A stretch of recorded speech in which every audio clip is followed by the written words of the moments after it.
Hey everybody, welcome to DadsDen of Pop Culture and Justice League Monday. We're in the final stretch here in December for Justice League Monday. Today we're looking at Justice League America, number 49, and Justice League Europe, number 25. Here we're continuing the General Glory storyline. Here we're going to see the finale of the Giant Worm storyline. So, we're going to do Justice League America. First, story by Giffen and DeMatteis, art by Medley and Beatty. And now last issue, we had some FBI agents showing up to arrest General Glory. And of course, Guy Gardner is not real pleased with the idea of that. Over my dead body. Which the other members of the League might actually go along with. So they want to arrest him. Guy is kicking up quite a stink over this. Apparently, he is accused of war crimes. They're like, what are you talking about? Well, they say that he destroyed a POW camp, including Allied soldiers, towards the end of the war, which is why he had to be put out to pasture. This seems very unlikely, but General Glory says, well, I have no memory. I can't say that I didn't do it. Doesn't sound like me, but I can't guarantee that. Well, Schmidt can, because he's like, that was me. I'm the one who did that. Gott in Himmel. Now he's taking credit for my successes. That is the last straw. It's time to do what I should have done long ago. Retire? Retire? Never. Now I claim my birthright. Bring out the Evil Eye. Oh, remember Evil Eye, his arch enemy? And they're going, we can't bring out the Evil Eye. Well, why not? It's powering this sanctuary. If it goes, the whole place goes. Oh, well, I guess so. So, Guy is not taking this lying down, and he is amazed that General Glory is willing to turn himself in. But of course, well, he's General Glory. That's what you do. So Guy tries to basically escape with General Glory, puts him into one of his green bubbles, and he's saying, hey, you gotta put me down. This is America, son, where the scales of justice are more finely balanced than anywhere in the world, where no man need fear wrongful imprisonment, where, Guy, I'm talking to you. And he smashes the bubble. Holy moly, what are you doing? Holy moly is a little bit of a Captain Marvelism there. I love this bit, by the way. So he's falling. This guy's still yelling at him. They're having a conversation on the way down when Light Ray saves him. Not to worry, General. Light Ray's got you. To be frank, son, I don't need to be got. I was just about to angle my body just so, in order to catch a passing air current, then grab hold of a nearby flagpole, after which I would have done one of my famed triple spins, spiraled downward, and landed unharmed on my feet. And if you know Captain America from the comic books, that is precisely what he would do. Well, of course, a big fight ensues. We have Guy biting Orion. Orion wants to kill him. Martian Manhunter, Green Flame, taking off to do something, come along, Fire. Let's stop this before it gets any worse. It always gets worse. Please, let me maintain my fragile illusions. And Shiloh, talking to Orion here. So Shiloh, what do you think of the League so far? Kind of like the Three Stooges, only a little less highbrow. I'd be really insulted if that wasn't true. Okay. So we get a big fight, but ultimately, General Glory is going to manage to, escape his savior, his protector, Guy Gardner, and allow himself to be arrested. But Guy, again, not taking this well. I ain't your son, and you ain't my hero anymore. Guy, my hero wouldn't go along with those guys. My hero would go out there and try and clear his own name. But you've got to understand, there are forces at work here that, Guy, and that's when Orion tackles him. So, back at the evil sanctuary. Oh, well, actually, here's the page of the Daily Planet. Shame of a nation. Legendary superhero arrested. So, meanwhile, getting the news of all that going on, Schmidt says, you know what? I don't care if it will destroy the sanctuary. I'm going in as the Evil Eye. And so this contraption busts out of the ground. Everybody there is like he went and done it. So they're trying to get the story here back at the embassy from an old guy who has shown up sort of out of nowhere. And this particular old guy is Mr. Mason, the cartoonist who chronicled General Glory's adventures. Yeah, they do a little switcheroo on us here. Mason is essentially the artist, and Hoover, which is obviously the name based on Kirby, is the writer.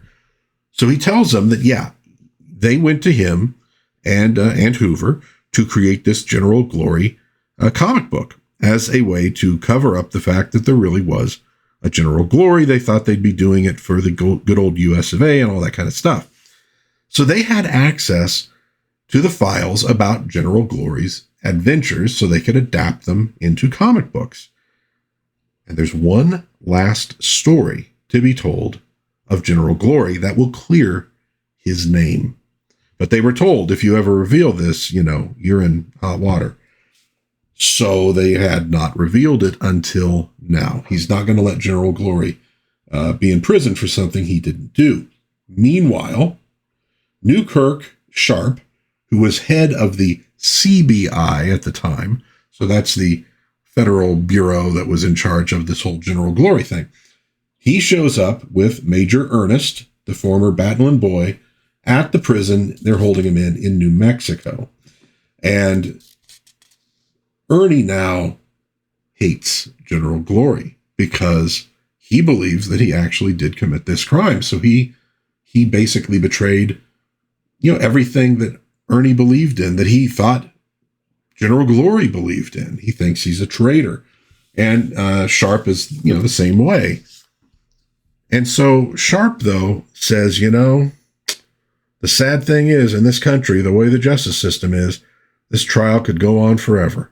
Drag America's good name in the mud. Maybe it'd be better if somebody just blew this guy away. Maybe it would. And by the way, nice piece of work there with General Glory in his prison cell as these two out there are talking.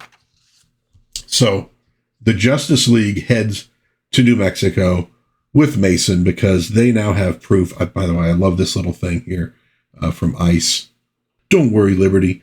We'll see your master soon. Poor little puppy misses General Glory so much. And Green Flame is like, oh, God, please, you're breaking my heart. She can't stand it. Shiloh's along. He's still being told, look, you're not ready to be a superhero yet. Well, I'm in. If I'm going to be Mr. Miracle, I'm going to do everything. Well, back at the prison, we have the confrontation between General Glory and Major Ernest, which, by the way, looks a little bit like Nick Fury at this point. So maybe that's one more little nod to Marvel Comics there. And he's still, of course, extremely upset. And General Glory's like, but, I haven't given up my values. I believed in you. I worshiped you, So he's going to shoot him, but he can't do it. I really should kill you right now. But the joke of it all is, I can't. You taught me too well. The ideals you abandoned have been ingrained in me too deeply. But I haven't abandoned them. Shut up, you old fool. Just shut up. And then from behind him, that will be enough, Major Ernest. More than enough. It is the Martian Manhunter. They have arrived with the proof of his innocence. We have a little, reunion between General Glory and Mason there. He goes, Skipper, this fella's the best darned cartoonist to ever hold a pen. Old Fred would write up the scripts, and Joe here'd fill up the page with so much action and movement that you'd think you were watching a newsreel. And you know what? Again, if you've ever seen the old Captain America comics, boy, were they action-packed. Some really, really great stuff. But the reunion is broken up, just as he's finding out that he's got proof he didn't do this, with a whoom, a big explosion, and, of course, who has shown up at this very moment but the Evil Eye. Stars and Stripes, it's the Evil Eye. Yes, of course it is. I wonder if I'm too old for the Titans. Very nice. Okay. Double-sized 50th issue coming up where we're going to get to the bottom of all of this stuff. the General Glory saga will conclude. I love the dog's named Liberty. That's really cute. And he's got a little mask. Great stuff. So good stuff. Good story. I love that it's, it is a tribute to Simon and Kirby, obviously, and their character. Even though it's also taking the opportunity to sort of, wink an eye at Golden Age comics versus this current. At this point, actually, we're even past the Bronze Age. So you can call it the Copper Age or the Modern Age of comics, and how things have differed. And, for DC, a significant amount of their heroes are from the Golden Age. They've just sort of been reinvented over time. Probably one of the reasons they went for a Captain America stand-in, because that was something that was not a known, General Glory, a known DC character from the Golden Age. You can't really bring Golden Age Batman or Golden Age Superman, especially because post-Crisis, those characters didn't exist in the Golden Age, and the Golden Age heroes are still operating. In fact, there will be later issues of the Justice League books that some of them will appear in. But there we go. That is Justice League America number 48. Trying to clear the name of General Glory, but the evil eye has shown up to throw a monkey wrench into the works. Justice League Europe 25. Now this, In the Belly of the Beast, is going to finish the storyline with the Worms and sort of the origin story of Crimson Fox. Story by Giffen and Jones, art by Sears and Elliott. You notice, cut off a little bit there. You got that in old comic books sometimes. Sometimes the die cut wasn't quite right, because you notice we got a lot of black right here. Would bring this up. The big ads on the back of both of these. Double Dragon 3. I vaguely remember Double Dragon in those games. But some of you out there will probably have very fond memories of those. Maybe Double Dragon 3 wasn't that good. Don't know. You can tell me in the comments if that's the case. Nightcrawlers.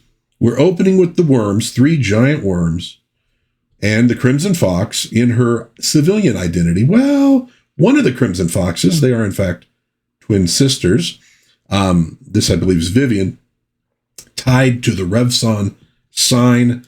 The plan from Pantour, or was it Plantour? I can't remember now, was to destroy both Revson and her at the same time. He is responsible for killing her mother and her guardian.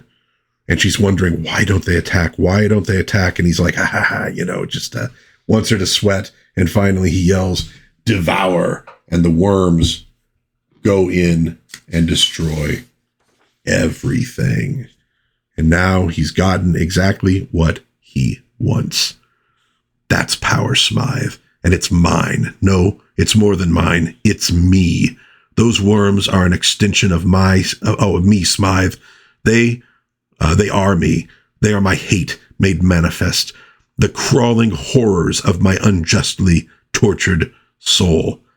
Fine, Maurice. Now send your horrors back. And afraid, Smythe? Afraid of what I've unleashed today? I'm afraid of the dawn, Maurice. It's coming. And you know the worms will. I know the limitations of the worms, Smythe. So Smythe there, who's clearly not real happy with what's going on, he also is worried about the sun coming up. What does that have to do with the worms? We shall see. Well, bursting out of the side of one of the worms is Metamorpho in sort of this metal globe. He's got the League and Vivian inside there.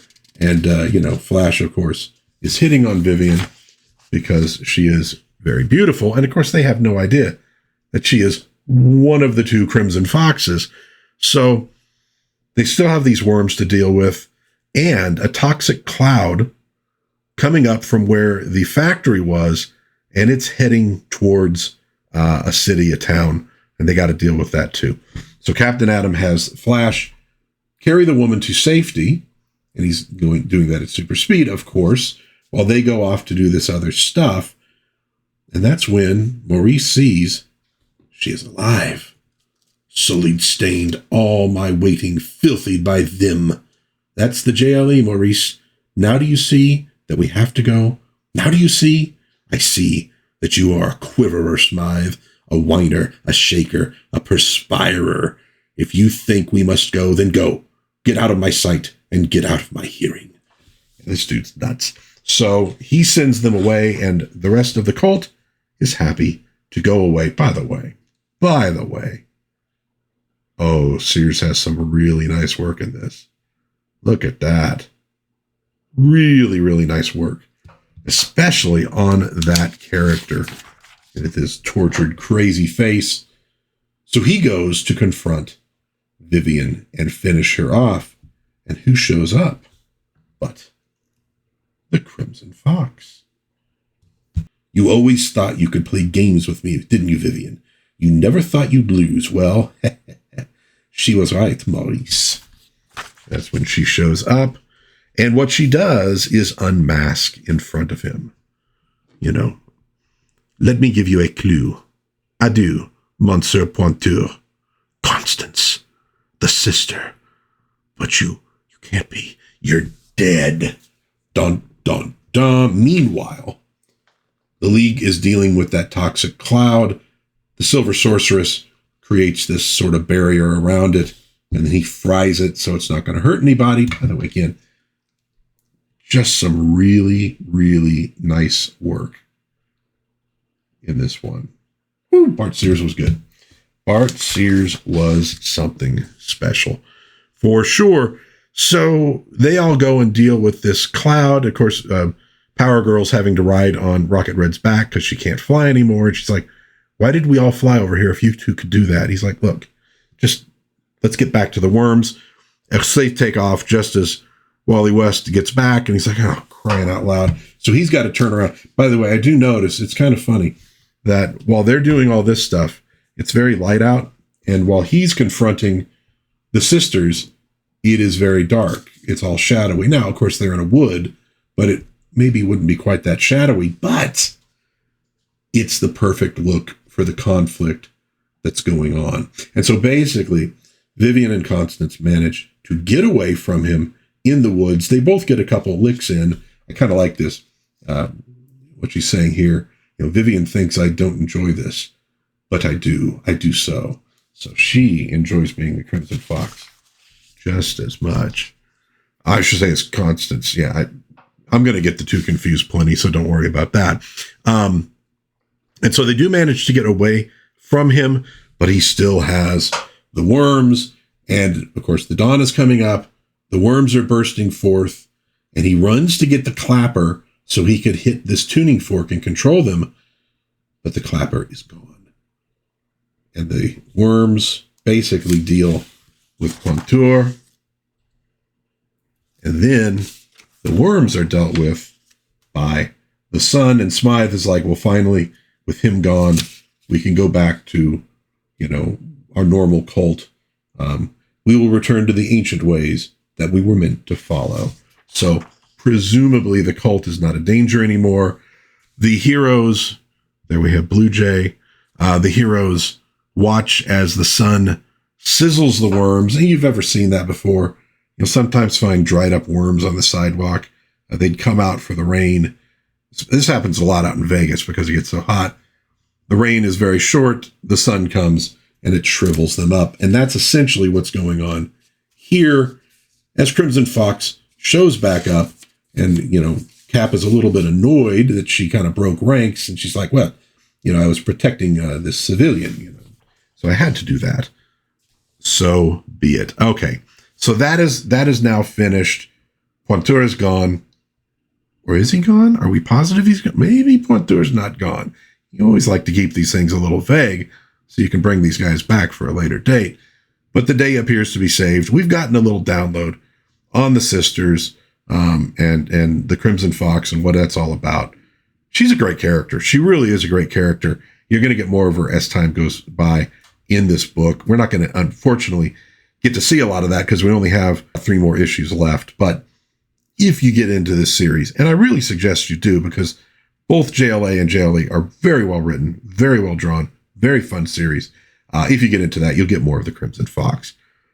But when they're getting back from this adventure to the embassy, they discover that Kilowog is preparing to leave. Of course, Catherine doesn't want him to go. None of them really want him to go. But as Wally says, come on, Kath, don't get into another one of your stuttery moods. Kilowog's over 21, or, the alien equivalent anyway. He's not even a member of JLE. Why not just let him do what he wants? Why not? How about this for why not? The rest of the league. Bum, bum, bum. We were so worried we'd miss you. Hey, if you know your DC stuff, you know that is Starro. Well, that's not actually Starro. It's one of the little Starro dudes. Starro being there at the very origin of the Justice League of America, one of the very first foes that they ever fought. Giant starfish from space that can control people. Wood, I should have knocked on wood. He was talking about that earlier in the issue because things were going so well that he wanted to knock on wood so it didn't go wrong. So next time Starro lives, that starts a whole storyline in Justice League Europe going up against Starro, which it now occurs to me, do I finish that story by the time I'm done with this series? I'm not positive, but if I wouldn't, I will. I'll tag a couple issues onto the final episode in late December, so I won't leave people on a cliffhanger. Okay, so Justice League Europe deals with the worms, and then they got Starro to deal with. Justice League America dealing with the General Glory saga. It's going to end in the next issue. Good stuff. We're getting down to the end of these things, like I said. Good time to think about these books. They're known for comedy, and they do have comedy. And, with Giffen and DeMatteis, and actually, Giffen and Jones over here, it was good. Good lines. It was funny stuff. It was well paced. There's, a few issues where maybe it's a little bit too jokey, but generally speaking, I don't think they overdid it. But people do forget, I think, you had some absolutely great action in these books as well. And they do so much for the characters. And, it took them a little while, but they eventually got characters they were allowed to use on a regular basis. And they put a lot into them, and they put a lot into some of the lesser known supervillains at the time. Really, really, really good books. Okay. Let me know in the comments what you think about these two. Justice League America number 49. Justice League Europe, number 25. Love to hear from you. If you enjoyed this review, please give it a like, subscribe, share with a friend. That would be really groovy. But until next time, God bless everybody. Please be kind to one another. Have a little bit of fun out there. And I will see you hopefully again soon in Dad's Den of Pop Culture. Bye-bye.